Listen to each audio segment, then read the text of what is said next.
So it was just a matter. Apartheid in the 80s was Film, very bioscope, freaking movie, it was really crazy. violent. Yes, Very violent. yes, it was. Sue me, I'm rooting for everybody that's black. Yeah. Yeah. Sue me, I'm rooting for everybody that's black. Yo, look. Sue me, I'm rooting for everybody that's black. Spent about 2 racks on handmade new rags. Sue me, I'm rooting for everybody that's black. That's everybody from sports to college class to rap and back. Hi everybody, welcome back to Ery'thang Blk, the podcast that talks about everything blackity black. I am your host, Oluwa Tumide, formerly known as Baby Shako on Instagram, and this is my co-host, Kenge. So today we're talking about the Rainbow Nation and how it is a facade. Yes. Yeah. I think this is a very interesting conversation because, there's no way we can talk about this without talking about the history. And especially because the government that freed us is still in power. You know what I mean? Okay, so to start off with, I'm gonna start off nice, but I'm probably gonna end this off better. Yeah. So for me, the ideal or the ideology behind the Rainbow Nation, this is not me being nice, is that it was noble in a sense of the aim was to prevent a civil war from breaking out, because there were multiple bombings here in Silverton, Joburg. Rival tribal groups wanted to fight with one another, and then the bombings at airports. So it was just a matter. Apartheid in the 80s was Film, very bioscope, freaking movie, it was really crazy. violent. Yes, very violent. yes, it was. So the forceful stop, which is quote unquote the Rainbow Nation, was a civil hand to say, okay, you know what, we're just gonna pretend like we like each other to stop all of it. And coming with that, it whitewashed black pain. For sure. So black people were made to forcefully forgive. It did not open a dialogue for white people to sit down and say, yo, this is what you did, and it is wrong. I say is present tense because it's still happening. Yeah. I would say was if it stopped. If it stopped. It hasn't. So this is what you've done. It is wrong. And 1 + 1 is not equaling 2 for them. Yeah. Like, they're not understanding the institutional racism, the systematic racism, or racism, period. Let me tell you something, Paris. I don't think that because it is a facade and everything, but the Rainbow Nation myth is propaganda. For me, that's how I see it. It's propaganda because like it's not something that they themselves believed in. Do you understand? At all. So I just feel like 1990, when 1994 happened, was coming into CODESA negotiations. There was a clear idea of what we were fighting for during that time, by the ANC even. Yes. We were fighting for the land. Number one. That was always the fight. 100%.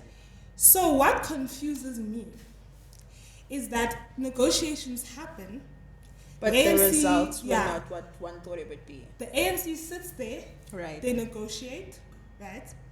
We as the black people, I feel like at that time, we had the upper hand. And I say this because when, at the time of de Klerk, historically, he came to the table because for him, his onus was to protect the Afrikaner capital. Yeah, because at the end of the day, it was sort of a failing system. Apartheid was literally failing. And white people were telling him to stop, but because their businesses were going under. The sanctions from Olava. Economically, it doesn't make sense United Nations, hold the wealth within the group that's not the majority. Yeah. So the fact that black people had low skilled labor, they weren't able to into high school labor, even though they wanted was to. also affecting the economy.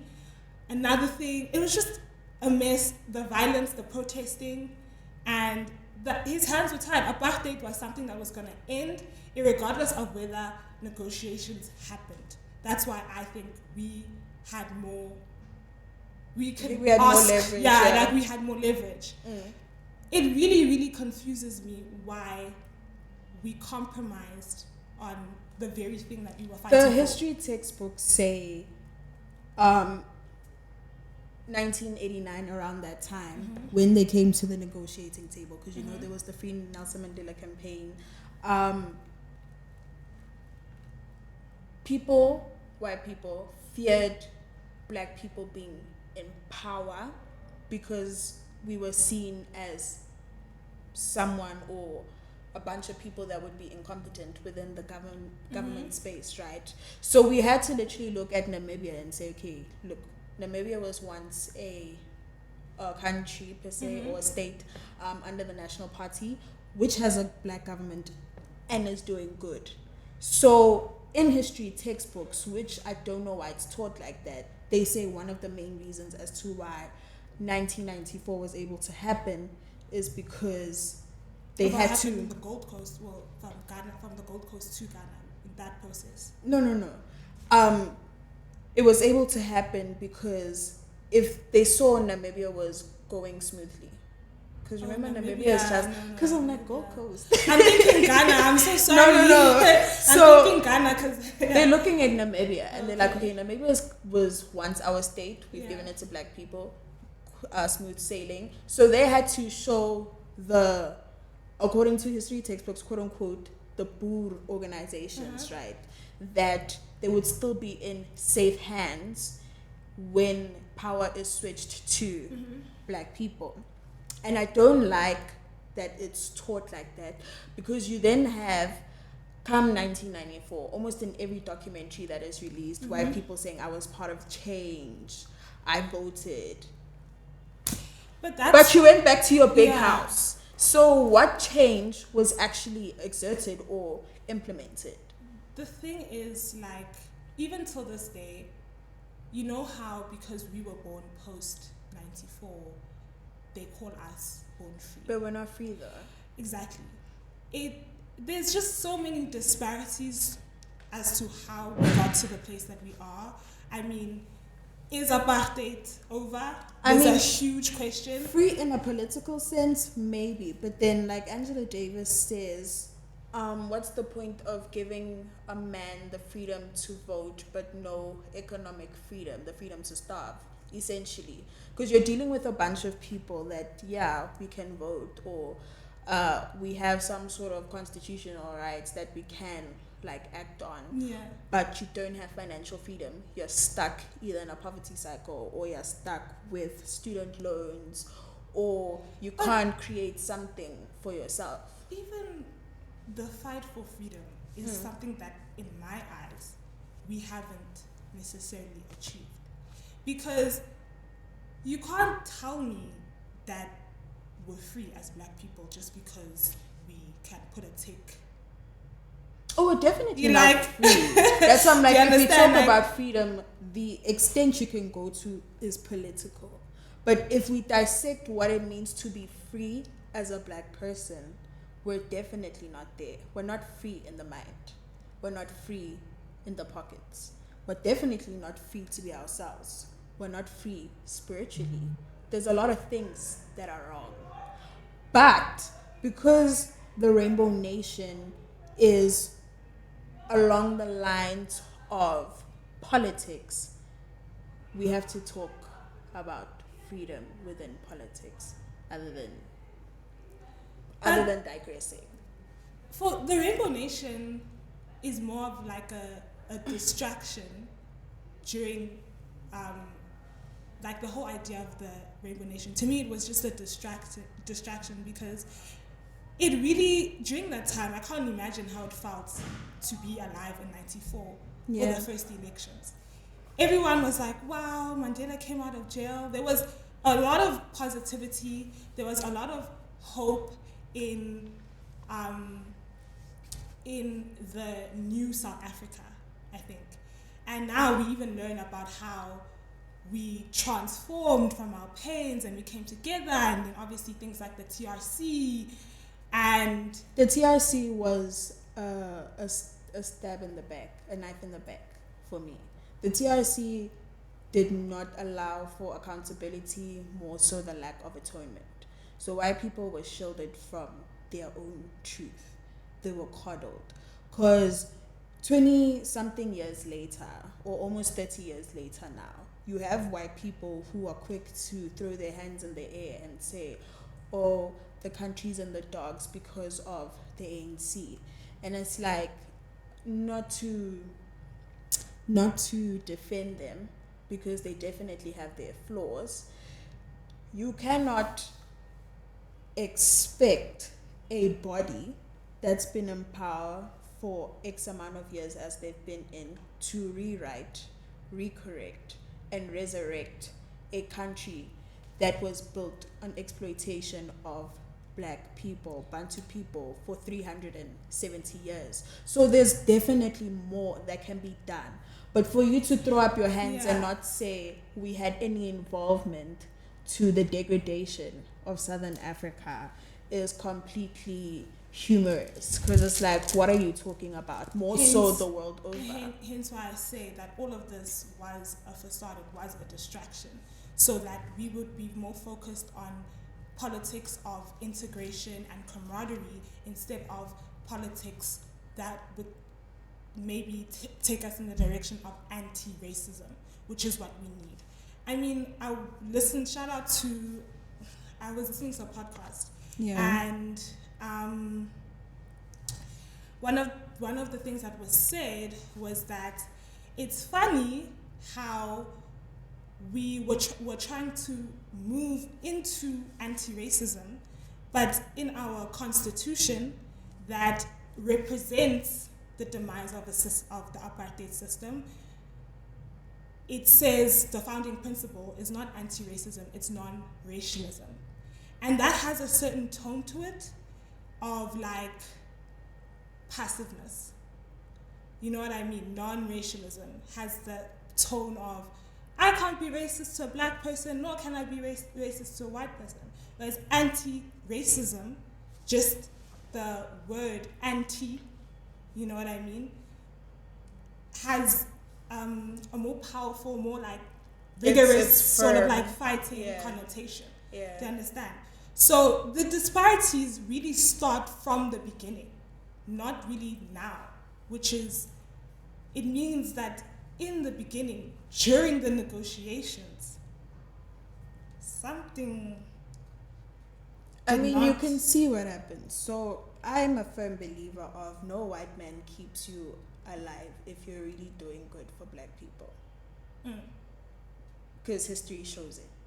So if you come out alive and they sing your praises, come on. So in Kenya, they're singing, up to today, they're singing Jomo Kenyata's praises. Or Kenyatta, sorry. Mm-hmm. And that man for me is the Kenyan form of Nelson Mandela. Because he was not there. He genuinely was not there. Came back, got her to win the match was over, and holds the trophy. And it's like, okay, what did you do? And it's the same in, well, not exactly like copy-paste, but in America. The Rainbow Nation ideology or the structure, you could say, was the same in America. So there was a commission with MLK, Martin Luther King, right? And within this commission, it was held by white people, and they were doing research as to why Black people were not succeeding in America. So after this investigation and after the commission, the findings led to the fact that it's white people that are the cause of the demise of Black America. Cool. So now, this happened, I think, 3 years after Malcolm X is killed. And we all know Malcolm X, we all know his stance when it comes to Black empowerment. So he's killed. The only person who speaks for Black people that is left is who? Martin Luther King. So you have Martin Luther King that's going to speak for the black people. You have Martin Luther King who has these findings in his hands to say, okay, this is the proof. They kill him. The reason why I'm bringing up Martin Luther King is because for the longest time, we called him an Uncle Tom. We called him that man that is out here pushing integration within more assimilation, integration, and similar to what the Rainbow Nation exactly. is about. Yeah. And for me, I won't lie, I don't have a problem with separation so long as the resources are the same. The issue comes with when you're separating me to deliberately make me fail. Then that's where the problem is. Because let's not lie, if black kids in Bantu schools were getting the same amount of resources that white kids were getting in these white schools, if black people were given the same resources to create their own businesses, to be dependent on one another, hence create a black economy, which they didn't allow us to do because you're the majority in this country, then you would have been fine. But they purposely did that because they wanted to keep you down and they wanted to keep you depending on them till this day. Yeah. So back to America. He's out here pushing the agenda for integration and that, oh, it's not a problem. We can all live in harmony. You know, this whole Rainbow Nation thing. He's part of the Bule and whatnot. And then, after this commission, his eyes open. Because his speeches from 67 started changing to say, no, black kids don't get the same resources that these white kids get. The FBI is now on his tail. The FBI is now telling us that, oh, the only reason he wants integration is because he wants to marry this white woman, which possibly could be true, who knows. But he's being vilified. So he went to being praised by both JFK and the white community, even as far as the, what do you call these? Freemasons. To all of a sudden being a bad guy. And then gets killed. But in this case, Nelson lives as long as he does. That's the thing. Well, they all do. They all do. And the ones who were really, everybody killed, who was really, let's say, down for the cause, radical, quote unquote, in their politics for racial justice, were definitely killed. And it's Biko, Chris Honey. And seeing as though I mentioned the bully, I just want to add to the fact that when he gave his speech, I don't know if it was in 94 or 95, but it's a famous picture where he's giving a speech and there are two guards next to him. I don't know if you know that picture. Do you take note that he has his hand in his right pocket blazer here? Yeah. So do all of them. Yeah. Now, a lot of people miss those actions. But when you do research on it, it's a Freemason signature. Oh, okay. The same thing Will Smith did after beating up Chris Rock in front of white America. So that sign basically signifies, or it's a symbol to say, Hori, I'm part of them. So it leads one to think, because these things are real, guys. It leads one to think, were you part of them? And was that the reason why you lived long? Was that the reason that South Africa was sold out or sold over to these higher powers? Because Codesa, Cyril was the only person who was there. That's the people that benefited from negotiations are benefiting. Mandela's kids are sorted. Cyril's kids are sorted. Zuma's kids are sorted. They have, well, there's no, they achieved, I guess, their own form of freedom. But the people, do you know what I'm saying? Yeah. As the people, that's not something that we have acquired. And just to go back to one of the points you mentioned about separation, the reason why the Rainbow Nation myth was able to encapsulate this country so much is because it's a good story, and good stories will always sell. You Definitely, know what I mean? On some diversity. Yeah, on some, the narrative of humanity and equality, it's a beautiful thing. I don't think that there's necessarily the Rainbow Nation, the idea of it is disgusting and ugly. No, it's nice. It's pretty, but know what it's I mean? not real. But it's not real, and it's not it's not the justice that we need. We needed something a bit more, not a bit. Restorative. Yes, restorative. Something that would systematically change. And it's the fact that we have ended, technically, the system of apartheid, but that system still persists. Till today. You know what I mean? And is still very much present, despite the fact that we have a new constitution that is supposedly transformative. Or supposed to be used to transform the society. And judicial authority, or rather judicial transformation, is supposed to reign with this constitution. But you don't see it. And also, not only in terms of law, I also feel like the way the state carries itself is very much still along the apartheid lines. The force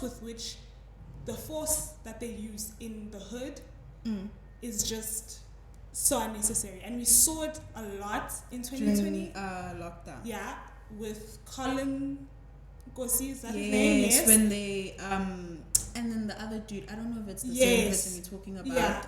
He was chilling in his home, and then the police just came because he was drinking. I was like, that's very apartheidy. And even back before 2020, we can look at the Americana massacre. Yeah. The state just using violence for no reason to, control. And it's crazy because now we have a black government. Do you understand what I mean? We don't have a black government. Well, technically, we have black people in governments. But technically, that's what people see. Do you and understand I need people to understand, because I think the not only the misconception, but the problem is misunderstanding. So you have a lot of people who see the president and think, okay, the president runs the show. No, he doesn't. Because you have 400 people in parliament who 3/4 of them would pass through a bill. Nah. Mm-hmm. He has to sign it first before it comes on act. Nah. Yeah. Cool. So 3/4 of them vote and say, yeah, we like this. Mm-hmm. If the president doesn't like it, what's the most he can do? He can send it to the Constitutional Court. Constitutional Court can then see, does this have constitutionality, or is there an actual problem with it, like Mr. President has said? If the Constitutional Court doesn't see a problem with it, he's forced to sign it. There's nothing much he can do. With regards to things like the cabinet, I can hold him accountable because he actively has a choice in choosing his ministers. For me, it's not. I blame the government in its, not Cyril alone. I blame the government, the ANC in its entirety. Yeah, but that's you. I'm saying for normal, average Joe South African, but they're looking at the president for everything, and it's like there are lots of gears in this machine. Definitely, but I get why people will always go, petrol is up, Cyril. Even though it may not directly be Cyril's responsibility, but he's the face. He's representing the party that is controlling and ruling. He's the face. So we're obviously going to blame the representative. Okay, then my question to you is, what can Cyril do? Like, if I was president currently, right? Mm-hmm. I'm saying from my stance, say there's a minister, what is a minister of enterprise with petrol fall? Let's say petrol falls under enterprise. What am I telling that? Because it's one thing for me to go to the minister and say, yo, the petrol prices are high. We can all see the petrol prices are high. What are you doing? What is he doing? It all boils down to the minister. I don't think it all. I think the first thing that Cyril can do is set an example and not be corrupt. Oh no, obviously. You know what I mean? Obviously. So that's the number one thing. he mustn't now have 4 million under his bed. Was it not? Granted.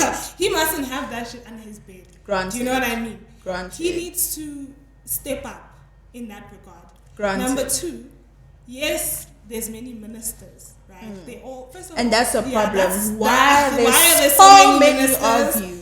There's many ministers, and you know who's taking, you know who's not taking. I mean, it's quite clear. Yeah. You have a whole party. You're the one who selects who's going to be the minister of this, who's going to be the minister of that. Yeah. Do you know what I mean? You do that. You choose the right people who will do the right thing, and then you make sure that the money that's being invested in A, B, C, and D for the country gets invested in that. Hence why I'm saying, when it comes to his cabinet, I can put full blame on his head, because it's like, I know and I've studied and I've read that you are in control of that department. But going forward, right? Mm-hmm. And I mean, petrol is an issue in the whole world. So maybe petrol isn't the best of examples. Yeah. So let's take something like education, right? If I go to NG and I say, NG, I need a full report as to why we gave 2 billion rand. Okay, that's a lot. Yeah. We gave 10 million rand to this district that has 3 schools. It was supposed to be equally divided, but now I'm seeing that in this district they only got 1 million when I sent 10. What's the problem? And NG doesn't get back to you. Then what? Well, that's the reason why you can't just fire them. Yeah, no, but that's the reason why we have constitutional supremacy, right? If somebody is in government, there's checks and balances within the constitution and legislation as well. So if somebody is stealing money, there are repercussions for that, and that's something that... Where are the repercussions? I mean, they are technically legal. They should be. They are written down, and they yeah. should be enforced. But there is a system that prevents all of what's happening. It's just that, for some reason, that system that was made is not happening. And that's the Rainbow Nation with. The reason I asked you these questions is because when it comes to giving a direct answer, nobody can give a direct answer because it's a tricky one. So, to simply put it, when I say we don't have a black government but we have black people in government, it's because white monopoly capital still reigns. Of course. Hence why Rainbow Nation is a facade. Of course. Another reason, actually. Let me not say hence, because when I say hence, it means that's the final. Yeah. And as to why I say that is because if Rupert says, Cyril, if you don't give me X, Y, and Z, I'm going to make sure Pick and Pay shuts down and nobody buys from Pick and Pay. Cyril's going to jump. Because Cyril knows if Pick and Pay is shut down, people are going to go ham. Say Pick and Pay was the only store that sells produce, for example. He knows the country's going to go ham. Why? Because this is the place where people buy food. If Chris Becker says, I am taking DSTV and multi-choice away, and that's a maza, because not a lot of people believe in Netflix and if you don't give me X, Y, and Z, Cyril's going to give him X, Y, and Z. Why? Because he knows most SA channels and movies are streaming on this platform. Yes. The thing is, I hear what you're saying, because, like, for me, it's not really, because in politics, obviously, politics is a game of chess. It can be dirty. There's always going to be pawns, meaning there's always going to be a sacrifice. Do you understand? My problem is that the ANC sacrifices people. Do they?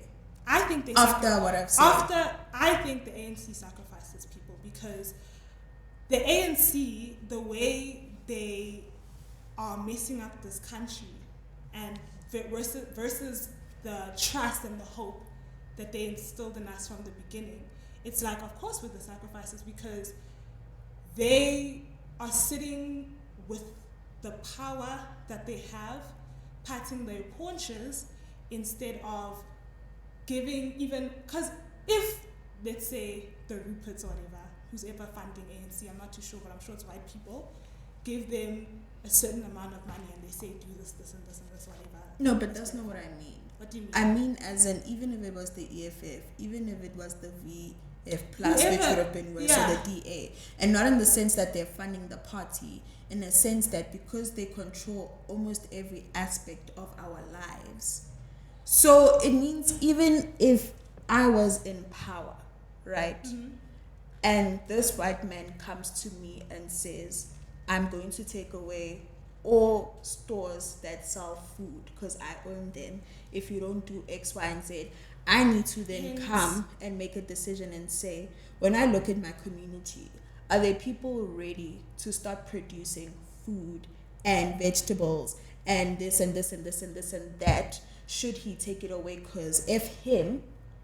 Or do I have to bite my tongue and accept it? It's one thing to do that. It's another thing to be completely correct. The thing is, even if you're a capitalist, for example, or business person, whatever, you're rich, whatever, you are now investing in the ANC, for example, and you have a certain agenda about government stuff.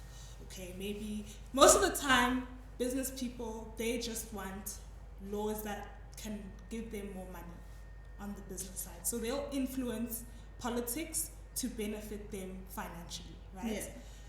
That's cool, okay, because that's happening everywhere in the country. I'm not saying it's cool necessarily, but I mean, that's what's going to happen. It's happening in America. It's happening in England. Whoever has the most money is really steering the politics of that country. Money right? runs the world. Runs the world.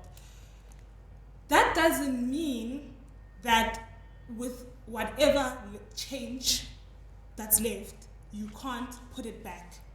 Yeah, that's what I'm saying. Yeah, that's what, you know what I mean? It's one thing to do that, it's another thing to be corrupt, where you just, I always say, if you're going to steal with shame. Yeah. Steal with shame. Still do something. Steal with shame. Like, if they gave you 10 million to build a school, which would never happen, take 2 million and finish the 8. Actually, you don't exactly. Take 8 and use 2. You can even don't take do 5 and do something. We must see something was done. And it would still be a good school. And it would still be a good functioning school for the people. And hence why I said that the comments on I feel ANC, sacrificing us. They did, because in my opinion, they were given the power. They obviously abused it, and they promised us that they would save us, and they were fighting. That's why I say with ANC in the previous episodes. And they didn't do any of that. That's why I say with ANC in the previous episodes, as well as that, for me, they went back to the script they were always on. Because remember, they started off as a bunch of black bourgeoisie people fighting for their place, bourgeoisie men, fighting for their place in white society and to be respected by white men. And then they saw, okay, this is not working. So what? They exploited black anger by getting poor black people to help them push their agenda. It was pushed. Come late 80s, where the negotiation is happening, none of those people are considered. 1996, you have, or was it 98? Between those two, you have Mbeki, BEE, but BEE is now used as a quota to get black people in companies so that white companies don't have to pay huge tax. And it's like, what did you actually do? Nothing. I think because with the ANC, right, yes, they started as the black bourgeoisie, right? Then they were split. There was the, especially with the Youth League, Mandela's, Sisulu's, Tambos, and everything. I think it's in the 50s. I'm not too sure. 48. From 48. Yeah, so around the 50s, late 40s, early 50s, around there, they were split, the ANC itself, between a group, just Google this guy's name. I don't know if it's Anton Lembede. His group was more on the Africanist side in terms of their politics. Pan-Africanism. Yeah, Pan-Africanism, they heard that a lot. And then obviously, the part of the ANC that was more for liberalism, Freedom Charter, which also came about that time. Now, our constitution is heavily inspired by the Freedom Charter. Yes. From the get-go, during that time in the 50s, I believe that from that time, there was already a lot of influence from white liberals in the politics of the ANC at that time. On the liberal side. Yeah, with the Freedom Charter and definitely. Integrational. I think the white liberals were showing their face. Yeah, and I also think white liberals really were influential in the creation of the Freedom Charter, which shapes our constitution, which kind of explains to me why we see so many disparities. And with the constitution, I feel like it was made to make white people happy and to make black people shut up.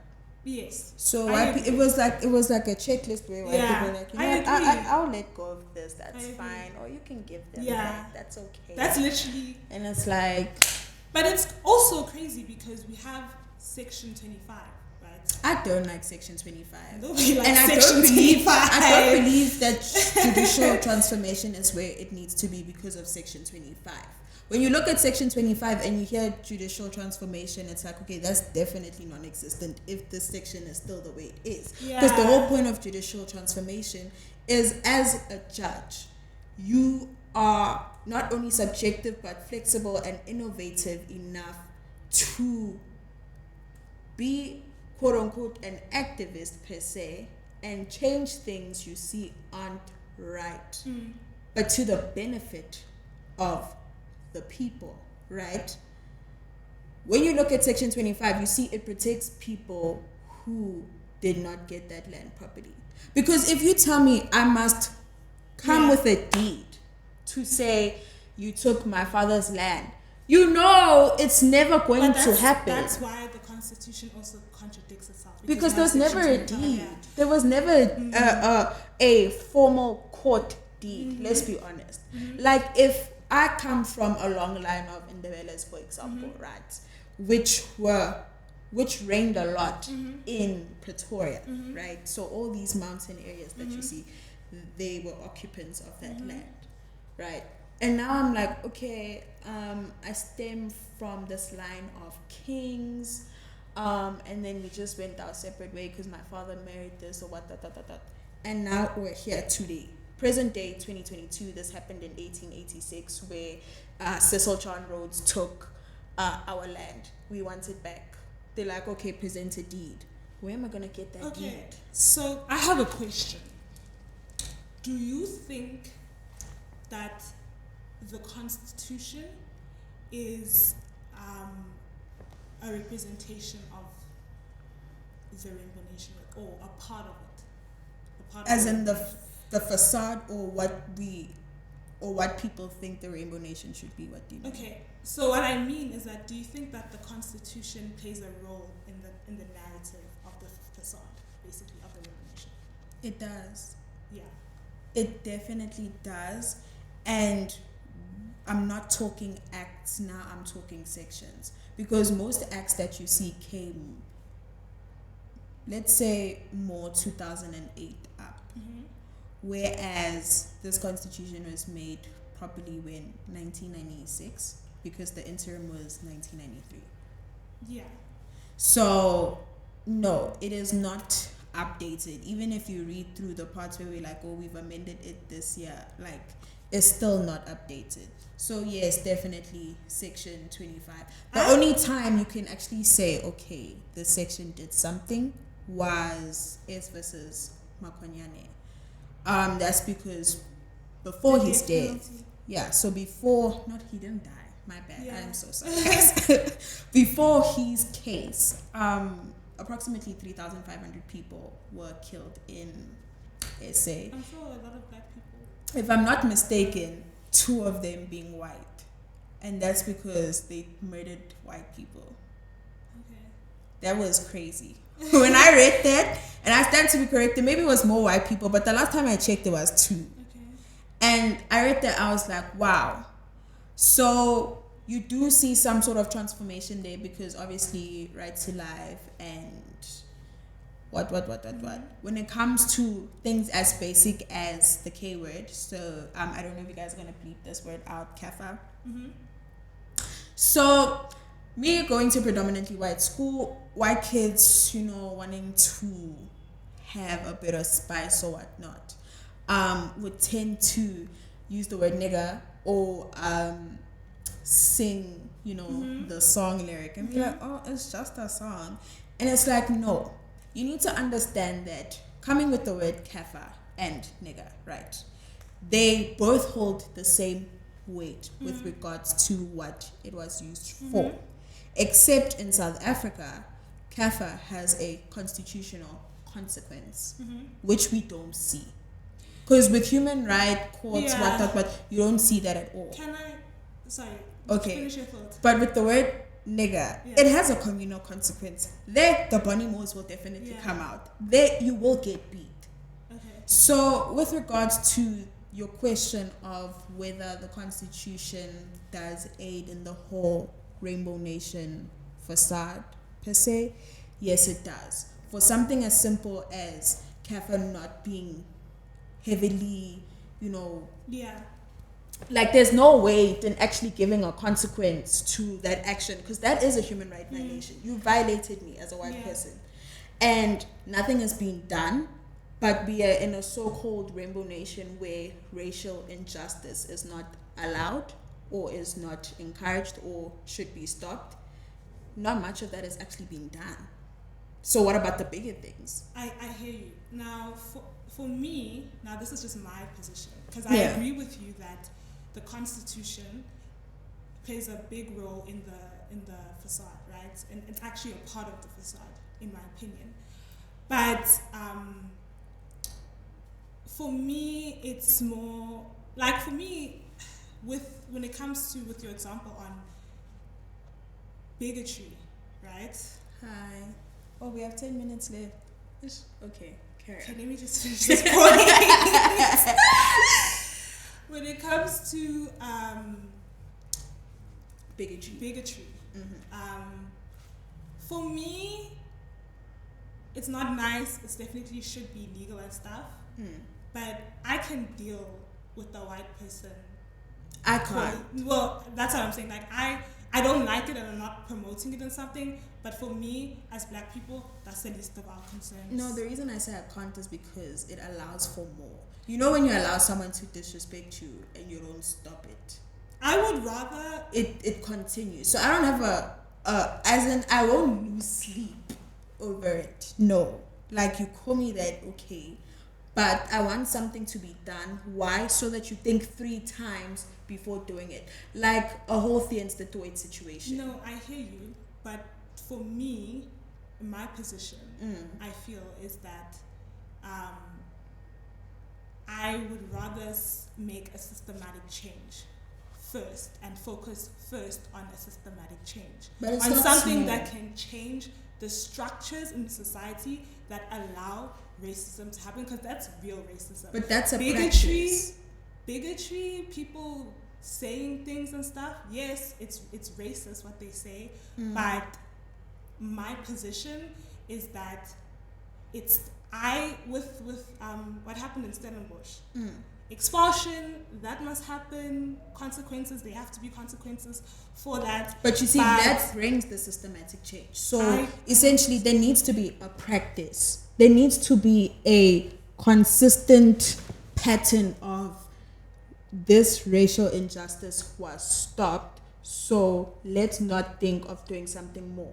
Because in the Constitution, we have what? Affirmative action, right? Where previously marginalized groups were supposed to. Yes, but it's not practiced. Why? Because little things are still allowed to be done without it being called out for the sake of we have bigger issues to worry about. But it starts small. I don't think anyone's worrying about the bigger issues, to be fair. And we talk about the bigger issues a lot. But do we do things for the big issues? And I think that's why the big issues happen. Because no one's doing anything about it. It's like a kid being naughty. If I don't tell you to stop it the first time, right, you're gonna do it. So I'm saying we can't expect white people to give black women, right, respect and higher positions in companies if we won't do the simplest thing on calling them out on bigotry for the sake of I have a bigger thing to I'm not about. saying we shouldn't call them out. That's not my position. My position is not to say we shouldn't call out people who are being bigoted. I'm just saying we can call it out, but calling out people for saying racial slurs, for example, is not the real issue. The real issue isn't racial slurs. The real issue is the fact that black people continually are subjugated economically, subjugated in the workplace, subjugated everywhere else. And but unfortunately, how do you fix that if you don't practice something? You fix that by us as black people concerning ourselves with what's happening in our community and uplifting ourselves and trying to change the scales but not necessarily because a white person standing over there calling me the K word. Cool, you're calling me the K word. I call you out and say you're being racist. I'm not calling you out. I'm gonna be a white woman and call the police. Call the police, whatever you do. Human rights but at the end of the day, he's gonna go to jail. You as a black person, you're still living in a shack. No, I'm suing you. You're reparations. Suing. Okay, if you have the money, but at the end of the day, he's called you the K word. You've arrested him. He's in jail. But you're still living in a shack. Your children are still not being educated. True. You still don't have food to fill your belly. So that's why I say that calling out bigotry, whatever, racial slurs and stuff, it's all cool, right? But that's not gonna bring us change. And that's just my position. And we can do it. I'm not saying it should stop, but I'm saying if we can focus a lot more on changing the scales of power. And I think the next elections, we'll have to see. But I think it's pretty important. But I feel like should the whole so there was the national I don't know, it was the new nation movement, right? Took, I don't know who they took to court, if it was the state or someone else, but it was with regards to the electoral act, election act. Sorry, I'm tired. And one of the sections was that you have to be part of a political group in order to be president, because within that group they pick you as the president, and then if your group wins, ultimately you the president, right? So they either took the state or whoever to court to say, most probably the state, to say, yo, this is not working out. We should be able to pick individuals like it's done in America to become president, because there's a lot of incompetence going on right now. So with regards to the 2024 elections, I don't see a black candidate winning should it happen. In America, yeah. Yeah. Sorry. I mean, Barack was the last. First and the last. Was the last. Two, should they win, either puppet. 3, if they win, give them 6 months before they killed. Because as black people, we genuinely don't win when it comes to wanting to do things ourselves. If ever we want to build a Tulsa, right, a Black Wall Street, it's always going to be burnt down so long as you are part of white capitalism. That's why I keep encouraging the whole, let's just do our own thing this side, because time and time again you've been burnt. Yeah, and I think especially when it comes to economic endeavors, yes, we should definitely keep it within. Have a black rand, a black dollar, whatever you call it, but a black thing, because they don't respect you, they respect your money. Yeah. when you don't have money, it's even worse. I mean, they called Cyril a monkey 6 months into his presidency, and that man is a black billionaire. Imagine what they'll call me.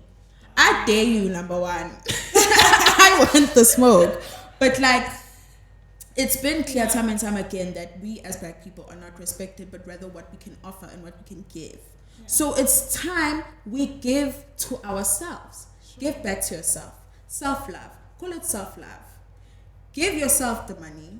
Give yourself the produce. You know what I mean? So in closing, because clearly we're running out of time.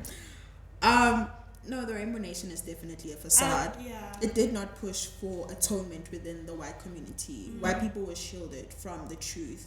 And atonement is key. Because, I mean, if you look at Germany, right, they were forced to know we need a part 2, child. We need a whole thing about the TRC. You know what? Part 2 is coming. Let me just say part 2 is coming because we're definitely not done. But stay tuned for part 2.